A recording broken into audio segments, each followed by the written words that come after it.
Saris brothers శ్రావణ వేడుకలు అన్ని రకాల వస్త్రాలు శ్రావణంలో కూడా ఆషాఢం ధరలకే అమ్మకం. అదయ్యా ఆ 3 గదుల పోర్షను అద్దెకిస్తా. అద్దె నెలకి 2000. సెపరేట్ మీటర్ లేదు కాబట్టి కరెంటుకి నెలకి 200 రూపాయలు. ఇది కాకుండా 6 నెలల అద్దె అంటే 12,000 రూపాయలు అడ్వాన్స్ గా నువ్వు ఇవ్వాలి. అలాగే సార్, అలాగే. అవును, ఇంతకీ నీకు పెళ్ళయిందా? మీరు ఒప్పుకుంటే అయిపోతుంది. అదేంటి నేను ఒప్పుకోవడం ఏంటి? అదే సార్, మీ ఇంట్లో అద్దెకి దిగుతున్నాను కదా, ఇక మీదట మీరే పెద్ద దిక్కు కాబట్టి మీరు చేసుకోమని చేసుకుంటా. లేక లేదు. నువ్వు నాకు తెగ నచ్చేసావా? డెప్త్లోకి వెళ్ళే కొద్దీ ఇంకా నచ్చుతాను. మరి అగ్రిమెంట్ రాసుకుందామండి. అగ్రిమెంట్ ఎందుకు? మాటే స్టాండర్డ్. బాగా డెప్త్లోకి వెళ్ళి ఆలోచించండి సార్. నేను ఎప్పుడైనా అద్దె కొట్టేసుకోండి, అది దానికోసమే. అది నిజమే. అగ్రిమెంట్ రాసుకున్నాం. ఇదిగో నేను చెప్పినవన్నీ రాసి ఇల్లు అద్దెకిస్తున్నట్లుగా అగ్రిమెంట్ రాశాను. ఈ రెంటి మీద నువ్వు కూడా సంతకం పెట్టు. పెట్టు పెట్టు ఇక పెట్టు. ఇక్కడ ఇదిగో నీ కాపీ. అడ్వాన్స్ ఇదిగోండి సార్. ఎంత? 12,000గా? 12,000. లెక్క పెట్టలేదుగా? లెక్క పెట్టగల. ఇంట్లో ఎప్పుడు దిగుతున్నా? నేను దిగడం పక్కన పెట్టు, నువ్వు ఎప్పుడు ఖాళీ చేస్తావు? ఏయ్, అర్థం పర్థం లేకుండా మాట్లాడవాకు. నేను ఖాళీ చేయటం ఏంటి? ఎందుకు బయట బోర్డు లేవు రాసింది. ఇల్లు అద్దెకి అగ్రిమెంట్ లేవు రాసింది. ఇల్లు అద్దెకిస్తున్నట్టు అయితే ఖాళీ చెయ్యి. అదేంటయ్యా, నేను నీకు ఇచ్చిన 3 గదుల పోర్షనే కదా. అలాంటప్పుడు 3 గదుల పోర్షన్ అద్దెకి ఇవ్వబడని బోర్డు మీద రాయాలి, అలాగే అగ్రిమెంట్ చేయాలి.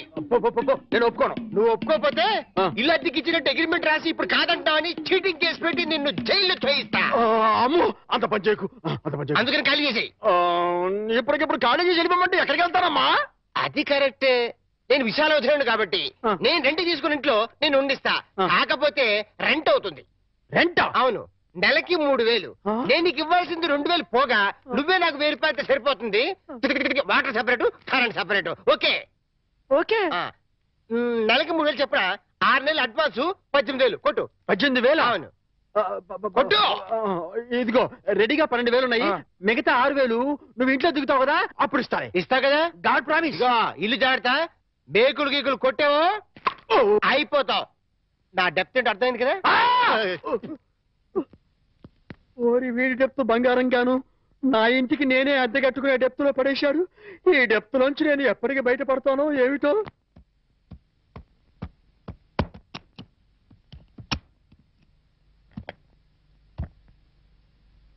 ఏంటి మేకప్ లొకేషన్ లోనా? మీరు రావాల్సిన అవసరం లేదమ్మా. ఈ ప్రోగ్రామ్ కి కొత్త హీరోయిన్ పెట్టారు. అవునమ్మా, మమ్మల్ని ఆవిడ దగ్గరికి వెళ్ళమని ప్రకాష్ గారు చెప్పారు. వాట్? నా బదులు కొత్త హీరోయిన్ పెట్టారా? ఎగ్జాక్ట్లీ. ఆ మేకప్ అవుట్ అవుట్ అవుట్. మీరు వెళ్ళొచ్చు, వెళ్ళండి. Come on, hurry up, hurry up, hurry up. Prakash, అది కాదు ప్రకాష్, ఇది చాలా అన్యాయం. No, not at all. నీ ఎంట్రీతో నీ ముందు హీరోయిన్ అవుట్. ఇప్పుడు నువ్వు ఈ లైన్ లో ప్రతి వాళ్ళకి తప్పని పరిస్థితి ఇది. మార్కెట్ ని బట్టి మనం ఫాలో అయిపోవాలి. ఎక్కడ క్రేజ్ ఉంటుందో అక్కడ పోయిట్రీ ఉంటుంది. నువ్వు చాలా స్వార్థపరుడివి. No, hey, I'm a businessman. నేను స్వార్థపరుణ్ణైతే ఇంత అందం అందుబాటులో ఉన్నా ఏనాడు నిన్ను కనీసం టచ్ కూడా చేయలేదు. కానీ నువ్వు సంపాదించుకున్న ప్రాపర్టీలో సింగిల్ ఎంపీ కూడా నేను ఆశపడలేదు. So I'm clean. I'm not a selfish man. I'm a పక్కా బిజినెస్ మ్యాన్. ఇన్నాళ్ళు కష్టపడ్డావు, ఇంకా రెస్ట్ తీసుకో. Okay? Oh my God, shooting time అయింది. Bye, take it easy.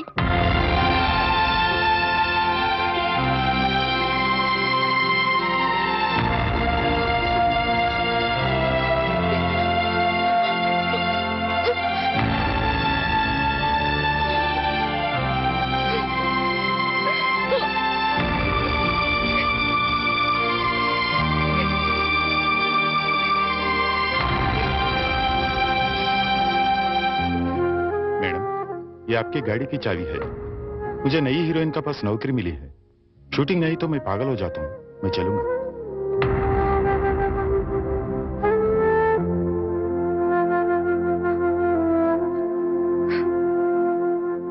Sita, ఏంటండి? మామయ్య, మనందరం కలిసి నార్త్ ఇండియా టూర్ కి వెళ్తున్నాం. మేమెందుకయ్యా, మీరు వెళ్ళండి. అదేం కుదరదు. ఎక్కడికి వెళ్ళినా అందరం కలిసే వెళ్ళాలి. అది కాదయ్యా, నాకు వేరే పనులున్నాయి. అందుకని బాబుని తీసుకుని మీరు సరదాగా వెళ్ళరండి. ఏమంటావే? మీ మాటే నా మాట అంటాను. నువ్వేమంటావు? మీ మాటే నా మాట మరి నువ్వేమంటావు? బస్సు బయలుదేరుతుందంట. బాబు సిద్ధంగా ఉన్నాడు అంటాను.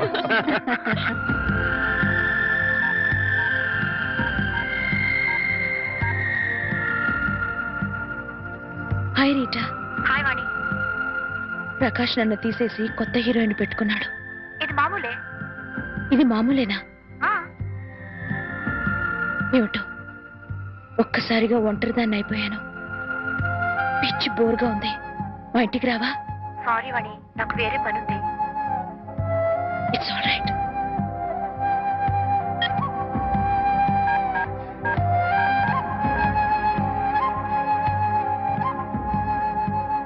हाय रति. हाँ, मैं बिल्कुल अकेली हूँ. आज शूटिंग भी नहीं. मुझे बहुत बोर लगती है. तो मेरे घर आओ ना. क्या नहीं आ सकती हो? ओह, शूटिंग जा रही हो. अच्छी बात.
హాయ్ వాణి, కమ్ కమ్ కమ్ కమ్. కూర్చో, సిట్ సిట్. ఏంటి ఏంటి ఇలా వచ్చావు? పొద్దున్నుంచి ఎంత బోర్ కొట్టిందో తెలుసా? వాళ్ళకి ఫోన్ చేసి వీళ్ళకి ఫోన్ చేసి బీచ్ లో కూర్చుని పిచ్చెక్కిపోయింది. I'm getting mad Prakash. ఈ ఒంటరితనాన్ని భరించలేకపోతున్నాను. నాకు వర్క్ కావాలి ప్రకాష్. సారీ, ఇంకా నీకు వర్క్ ఉండదు. ఉండదు అని ఫీల్ అవుతూ కూర్చునే కన్నా కార్లున్నాయి, బంగ్లాలున్నాయి. ఎంజాయ్. కార్లు కాలక్షేపానికి పనికిరావు. బంగ్లాలు ఒంటరితనాన్ని పోగొట్టలేవు. You have to adjust. ఒక్కరోజైతే ఉండగలను. జీవితాంతో ఇలా ఒంటరిగా ఎలా ఉండను? ఒంటరిగా ఉండడం ఎందుకు? మళ్ళీ పెళ్లి చేసుకో.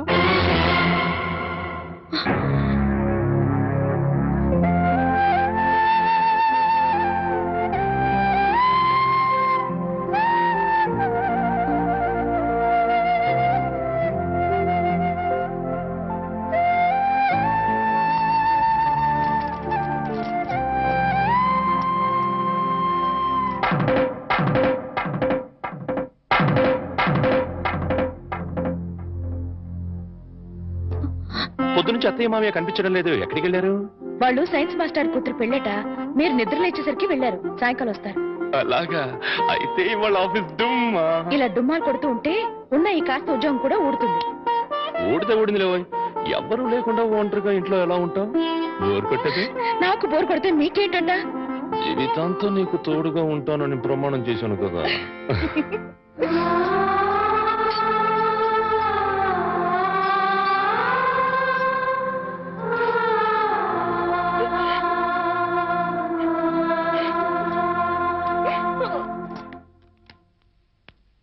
గురుజీ, ఉత్తరం రాసి పెట్టండి. నేను నీకు రాసి పెట్టమంటారా? నువ్వే రాసుకున్నాడు. నేను రాస్తే నేనే వెళ్ళి చదవాలి. అంత బ్యాడ్ గా ఉంటుంది మన రైటింగ్. రాయండి ప్లీజ్. చెప్పాడు. ప్రియమైన మామయ్యకు, ఇక్కడ మేమంతా క్షేమంగా ఉన్నాము, మీరంతా అక్కడ క్షేమం అని తలుస్తాను. రాశారా? కనపట్ల. ఇక్కడ మేమంతా ఆరోగ్యంగా ఉన్నాము, అక్కడ మీరంతా ఆరోగ్యంగా ఉన్నారని తలుస్తాను. ఇప్పుడే కదా చెప్పావు, మళ్ళీ అదే ముక్క చెప్తావుటి? నీదొక మాయగోళ. మీరు రాయండి. ఇకపోతే నాన్నకు గుండెపోటు వస్తే అపోలోలో జాయిన్ చేశాను. అంతా ఆరోగ్యంగానే ఉన్నారని చెప్పావు కదరా. తమ్ముడికి కాలు విరిగితే మెడ్విల్లో జాయిన్ చేశాను. చెల్లెమ్మకు అమ్మోరు పోసింది. మీకు హై బీపీ కదా, ఎలా ఉంది? అత్తగారికి ఉబ్బసం తగ్గిందా? బావమరిదికి టీబీ తగ్గిందా? ఇది చెప్పడానికి ఉత్తరం కూడా ఎందుకురా? All out, start immediately and Telegram ఇస్తే సరిపోలా?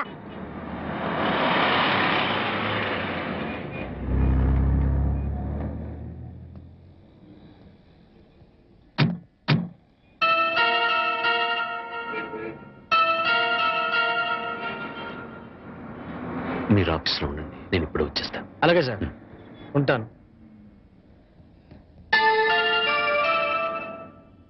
వాణి, అంకుల్ మీరు ఇక్కడ? ఆఫీస్ పని మీద బొంబాయి వచ్చాను. సడన్ గా నువ్వు ఇక్కడ కనిపిస్తే అంతా బాగున్నారా? ఇంకా బతికే ఉన్నారమ్మా.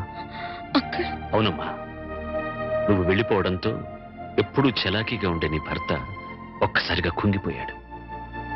నలుగురు పెళ్ళాం లేచిపోయిందని గేలి చేస్తుంటే ఆ బాధను మనసులో దాచుకోలేక, బయటికి కక్కలేక నరక యాతన అనుభవించాడు.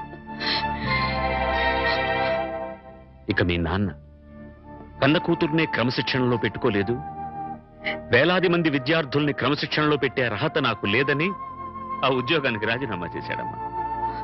మీ అమ్మ సరే సరే, అన్న కూతురు అత్తారింటికి వెళ్ళిందంటే ఏ తల్లైనా సంతోషిస్తుంది, కానీ అత్యాశలకు పోయి లేచిపోయిందంటే ఏ తల్లి మాత్రం సంతోషిస్తుంది చెప్పు? నిద్దట్లో కూడా నువ్వు గుర్తొచ్చి, నువ్వు చేసిన పని గుర్తొచ్చి నెలవార్లు ఏడ్చేదట. ఇక నీ బిడ్డ, వాడు ఆకలితో ఏడుస్తున్నాడు, అమ్మ కోసం ఏడుస్తున్నాడు, వాడు చెప్పలేడు, అవతల వాడికే అర్థం కాదు కదమ్మా. ఎందరు ఎంత అవహేళన చేసినా ఆ ఇంట్లో నవ్వుల్ని తన బోసి నవ్వులతో బతికించాడు. తన బోసి నవ్వులతో బతికించాడు. నేను తప్పు చేశాను అంకుల్, చెయ్యరాని తప్పు చేశాను, నన్ను క్షమించండి అంకుల్.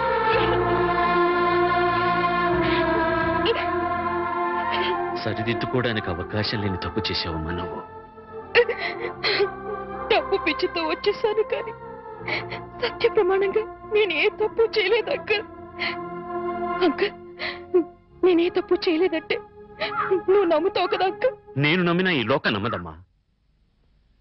ఒక కుటుంబం పరువు మర్యాద ఆ ఇంటి ఇల్లాలి మీద ఆధారపడి ఉంటుంది. బస్సు డ్రైవర్ తప్పు చేస్తే ఆ బస్సులో ప్రయాణికులందరూ చచ్చిపోతారమ్మా. ఇంటి ఇల్లాలు చిన్న తప్పు చేస్తే ఆ కుటుంబ సభ్యులందరూ బతికున్నా చచ్చిన వాళ్ళతో సమానం. నేనంత దూరం ఆలోచించలేదు అంకుల్. ఇప్పుడు అర్థమవుతోంది నేను చేసింది ఎంత తప్పు. అంకుల్, నేను సంజాయిషి చెప్పుకోవాల్సింది కేవలం ఆయనకి మాత్రమే. నన్ను క్షమించమని ఆయన పాదాలు పట్టుకుని వేడుకుంటాను అంకుల్. ఏం చేసినా నువ్వు పోగొట్టుకున్న స్థానాన్ని తిరిగి పొందలేవు వాణ్ణి.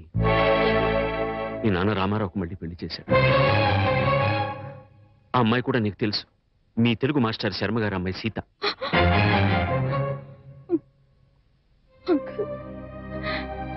జీవితంలో ఏం సాధించినా, ఎన్ని పదవులు పొందినా, అన్నిటికన్నా పెద్ద పదవి, గొప్ప పదవి ఇల్లాలు కావడమే. ఇల్లాలినై ఉండి నా జీవితాన్ని చేతులారా నాశనం చేసుకున్నాను. నన్ను నేను నిలువునా తగలబెట్టుకున్నాను. అంకుల్, అంకుల్, నేను మీతో వచ్చేస్తాను అంకుల్. మీరు నన్ను తీసుకెళ్లరు. వాళ్ళంతా ఇప్పుడిప్పుడే కోలుకుంటున్నారమ్మా. చేసింది ఏదో చేసేసావు, నువ్వు వింటానంటే ఒక చిన్న సలహా చెప్తాను.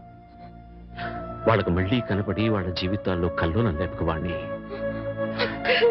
ఈ మాట చెప్పడానికి నాకు చాలా బాధగా ఉన్నా చెప్పక తప్పదు కాబట్టి చెప్తున్నానమ్మా.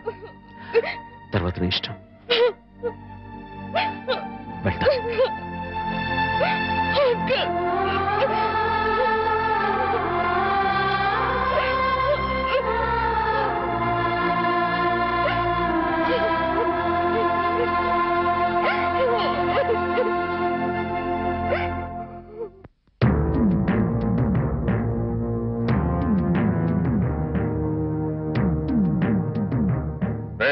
ఇంట్లో అద్దె కొంటున్నావేనా? నేను అద్దెకుంటలేదు, నేను ఇంటి ఓనండి. నువ్వే ఓనర్ మరి గ్యారంటీ ఏంటి? నీకు ప్రూఫ్ కావాలా? అవును. నాతో రా.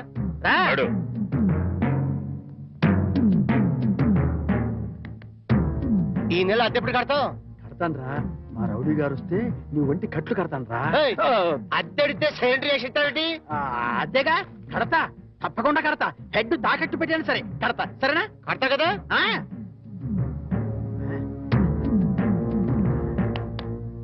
అంతే కదా, కడతానేవయ్యా. వచ్చేసావా? నన్ను కొడతావిందయ్యా. ఇల్లు ఖాళీ చేయనందుకు. ఖాళీ చేసిన నేను కదయ్యా, వాడు నేను ఓనర్ని. ఓనర్ ఎవరు, అద్దె కొరది ఎవరో తెలియదా?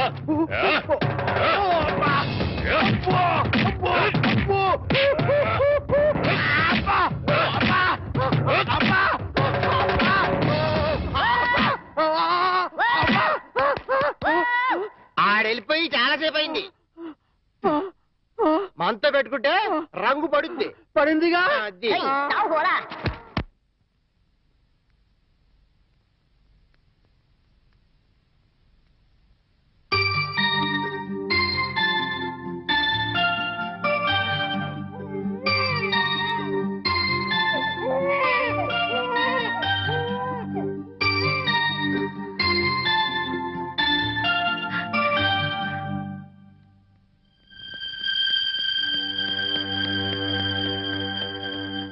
తాతయ్య మీకోసం ఎవరు వచ్చారు?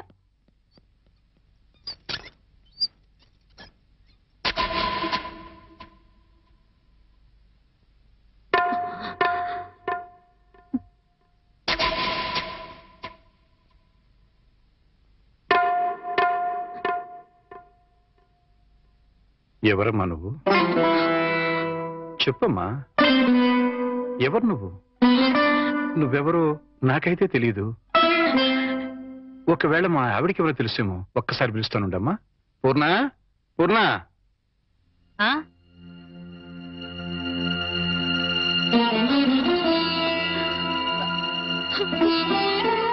ఎవరమ్మా నువ్వు అంటే సమాధానం చెప్పడం లేదు. ఈవిడి గారు ఎవరో నీకెవరో తెలుసా? నాకు తెలీదండి, ఎప్పుడు చూసిన గుర్తు కూడా లేదు. నన్నలా పిలవకమ్మా. నన్నలా పిలిచే హక్కు నా కూతురు సీతకొక్కదానికే ఉంది. నీకేం కావాలి? ఏమిటే చూడబోతే ఆవిడ చాలా ధనవంతురాల్లో ఉంది. ఏదో కావాలని నీ పెంకుటింటి ముందు నిలబడి అడగాల్సిన కర్మ ఆవిడకేం పట్టిందే? చూడు, ఆవిడ కట్టుకున్న చీర చూడు. నీ జీవితంలో ఎప్పుడైనా అంత ఖరీదైన చీర కట్టుకున్నావా? ఏదో సంసారపక్షంగా సగటిల్లాలుగా బతికేస్తున్న నీ ఇంటికి అంత గొప్పవాడు ఎందుకు వస్తుంది? ఎవరిదైనా అడ్రస్ కనుక్కోవడానికి వచ్చి ఉంటుంది. అంతే కదమ్మా? మాట్లాడమ్మా. మాట్లాడితే కదా నువ్వెవరో తెలిసేది. మాట్లాడకుండా ఉంటే ఎలా తెలుస్తుందమ్మా? ఒకవేళ మీ దగ్గర చదువుకున్నమ్మా ఏమో, గుర్తు తెచ్చుకోండి. కాదే, నా దగ్గర చదువుకున్న వాళ్ళకి చదువుతో పాటు సంస్కారం, క్రమశిక్షణ కూడా ఉంటాయి. ఈవిడి గారిని చూస్తుంటే ఆ రెండూ ఉన్నట్టుగా లేవు. అందుకని ఈవిడ నా శిష్యులు కూడా కాదు. చూడమ్మా, మా అమ్మాయి గుడికెళ్లే టైం అయింది. నిన్ను చూస్తే మా అల్లుడికి నీకు సంబంధం ఉందని అనుమానపడే అవకాశం ఉంది. దయచేసి ఇక్కడి నుంచి తొందరగా వెళ్ళిపోమ్మా.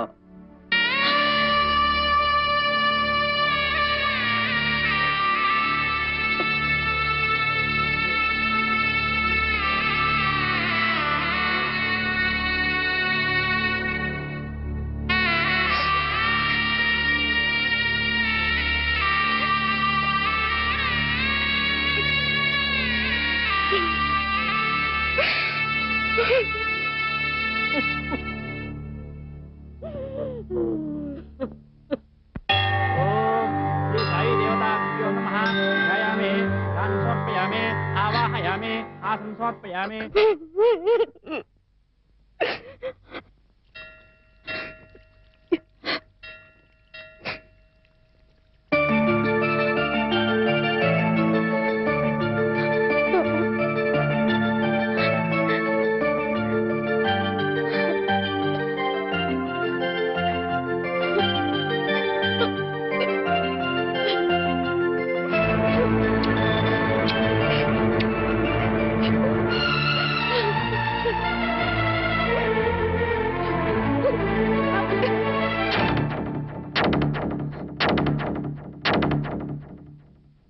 ఏంటి ఇక్కడికి తగలబడ్డావు? నా బాబుని ఎత్తుకుపోదావనా? మా ఆయన్ని లేపుకుపోదావనా? నా ఇంటికి వచ్చినా మా వారితో మాట్లాడినా నరికి పోగులు పెడతాను. సీత, నా మాట కాస్త వింటావా? ఏంటే నీ మాట వినేది? నీలాంటి బజారు దాని మాటలు వినాల్సిన అవసరం నాకు లేదు. ఏ మొహం పెట్టుకుని ఈ ఊరికొచ్చావే? సిగ్గులేని జన్మ, ఎందులో పడి చావాల్సింది.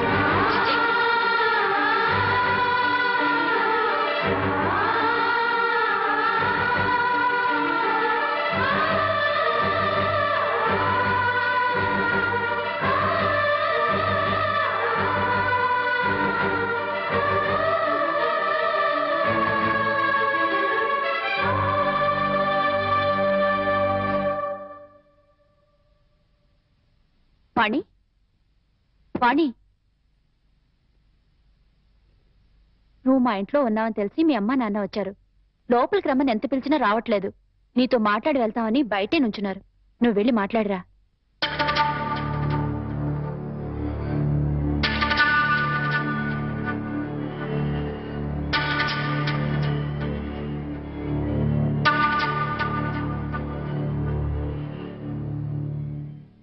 ఇంటి దగ్గర నువ్వెవరో తెలియనట్టు మాట్లాడి ఇక్కడికి ఎందుకు వచ్చారా అని ఆశ్చర్యపోతున్నావమ్మా? అక్కడ నువ్వు ఎక్కువసేపు ఉంటే అల్లుడు నిన్ను చూస్తాడని పంపించేశావు. అమ్మా, ఈ ముసలి తల్లిదండ్రుల మీద, భర్త మీద నీ కక్ష తీరలేదా? పరువు, మర్యాద, గౌరవం, మనశ్శాంతి అన్నీ పోగొట్టావు. ఇంకా ఏం పోగొడదామని ఇక్కడికి వచ్చావమ్మా? నువ్వు పోగొట్టాలన్నా మా దగ్గర ఇంకేం లేదు. ఆ నాన్నని వాడు ఒకడున్నాడు. వాడు నీకు జన్మనిచ్చాడు, పెంచి పెద్ద చేశాడు అనే విశ్వాసం నీలో ఏమాత్రం ఉన్నా సాయంకాలానికల్లా ఈ ఊరుదులు పెట్టి వెళ్ళిపో. లేదు, నేను వెళ్ళనంటావా? చెప్పు, మేమే ఈ ఊరుదులు పెట్టి వెళ్ళిపోతాం. అమ్మా, నీకు 2 చేతులు ఎత్తి దండం పెడతాను. నా కూతురి జీవితంలో నిప్పులు పోయొద్దు, నా అల్లుడి బ్రతుకు నరకం చేయొద్దు. వెళ్ళిపోమ్మా, ఈ వృధులు పెట్టి వెళ్ళిపోమ్మా. వెళ్ళిపో తల్లి.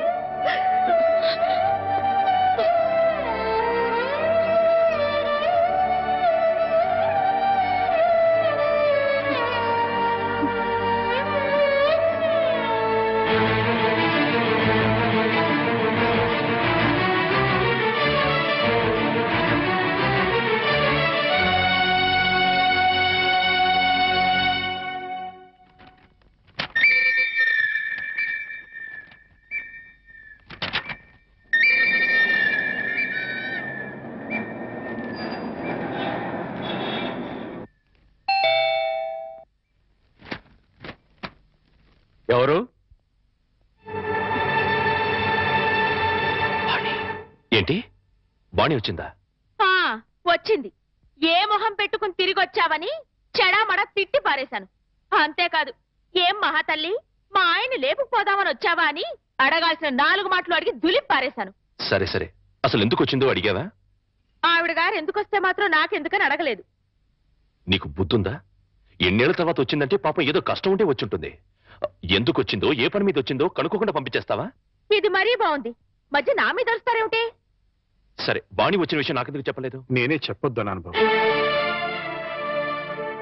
అది మళ్ళీ నీ కంటపడితే గతం నీకు గుర్తుకొస్తుందని, ప్రశాంతంగా ఉన్న నీ మనసు మళ్ళీ పాడైపోతుందని నేనే చెప్పొద్దు అన్నానయ్యా. మామయ్య, పోనీ వాణి ఎక్కడుందో తెలుసా? మా ఇంట్లో ఉంది. ఇంతకు మునిపే మా ఇంటికి వచ్చింది. ఎప్పుడు కళకళలాడుతుండే ఆ మొహంలో కళాకాంతులు లేవు. మనసులో పశ్చాత్తాపం, మాటలో పశ్చాత్తాపం, ముఖంలో పశ్చాత్తాపం. తను చేసిన తప్పును తలుచుకుని కుళ్ళి కుళ్ళి ఏడుస్తోంది. నీతో ఒక్క మాట చెప్పినమని నన్ను పంపించిందయ్యా. ఇంకో అరగంటలో ట్రైన్కి వెళ్ళిపోతున్నాను అంకుల్. శాశ్వతంగా వెళ్ళిపోతున్నాను. ఇంకెప్పుడు ఎవరికి కనిపించను. ఒక్కసారి ఆయనతో మాట్లాడాలి, తీసుకురావు అని ఆ బిడ్డ దీనంగా అడుగుతుంటే కడుపు తరుక్కుపోయిందయ్యా. చేతకాక చిన్న పిల్లలు ఏడ్చేశారు. రామారావు, వాణ్ణి తను పోగొట్టుకున్న స్థానాన్ని సంపాదించుకోవాలని అనుకోవటం లేదు. తనకు ఆశ కూడా లేదు. కేవలం నిన్ను కలుసుకోవాలని, మాట్లాడాలని తపన.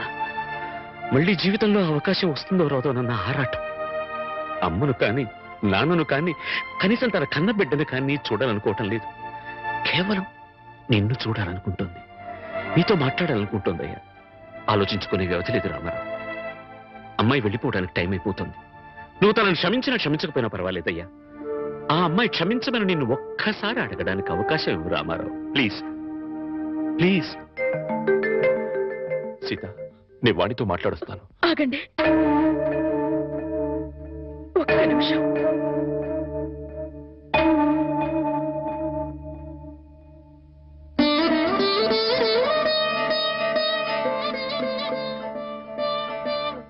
ఆడవాళ్ళు ఎవరొచ్చినా పసుపు కుంకుమ పెట్టి పంపడం ఈ ఇంటి ఆనవాయితీ.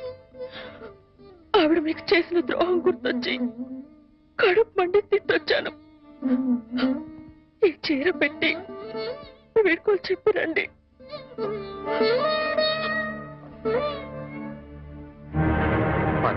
వాణి ఎక్కడ?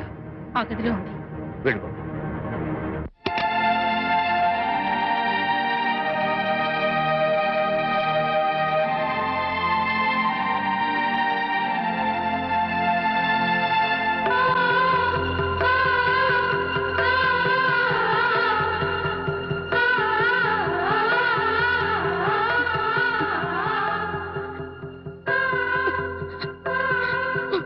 వాణి, బాగున్నావా?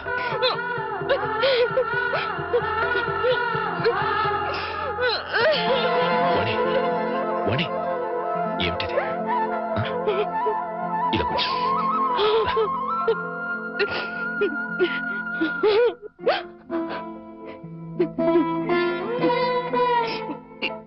ఏమండి, మీతో ఎంతో మాట్లాడాలని ఉందండి, కానీ ఇప్పుడు నాకు టైం లేదు. నేను చెడిపోలేదండి, ఒట్టండి. ఎవరు నమ్మినా నమ్మకపోయినా నాకు అనవసరం. మీరు ఒక్కరు నమ్మితే నాకు అదే చాలండి. నమ్ముతున్నారు కదా? నమ్మకపోతే నిన్ను చూడటానికి వచ్చేవాడిని కాదు. చాలండి, ఇప్పుడు నాకెంతో తృప్తిగా ఉంది. ఏమండి, ఎవరూ లేని ఒంటరి దాన్ని అయిపోయానండి. వెళ్లే ముందు ఒక్కసారి మీ ఒళ్ళో పడుకుని నాకు మీరున్నారనే తృప్తితో వెళ్ళిపోతానండి. ఒప్పుకుంటారు కదా?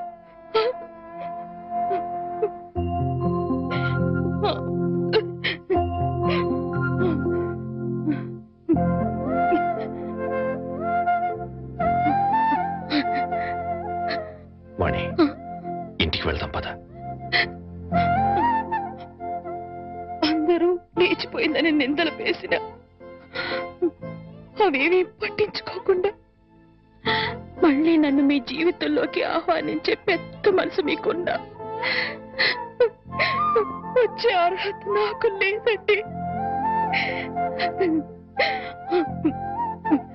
కార్లు, బంగ్లాలు, నగలు, కోట్లు కావాలన్న పిచ్చిలో వాటన్నిటినీ మించిన మిమ్మల్ని వదిలి వెళ్ళిపోయానండి. నా జీవితాన్ని నేనే నాశనం చేసుకుంటాను.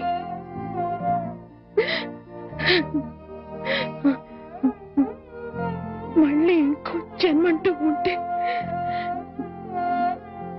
మీ భార్యగానే పుడతానండి. ఆ జన్మలోనైనా అందరూ మెచ్చుకునే భార్యగా జీవితాంతం మీతో కలిసి జీవించాలని కోరుకుంటున్నానండి. ఇక హాయిగా వెళ్ళిపోతానండి.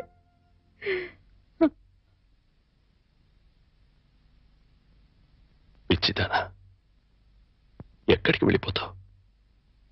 అప్పుడు ఇప్పుడు ఎప్పుడు నా హృదయంలో నీ స్థానం ఒక్కటే. పదమన్నింటికి వెళ్తాం, అక్కడ అందరూ కలిసి ఉండొచ్చు. సీత నేను ఒప్పిస్తాను అన్నట్టు సీత నీకు చీర పంపించింది. ఇదిగో చూడు వాణి, సీత నీకు చీర పంపించింది వాణి. వాణి వాణి వాణి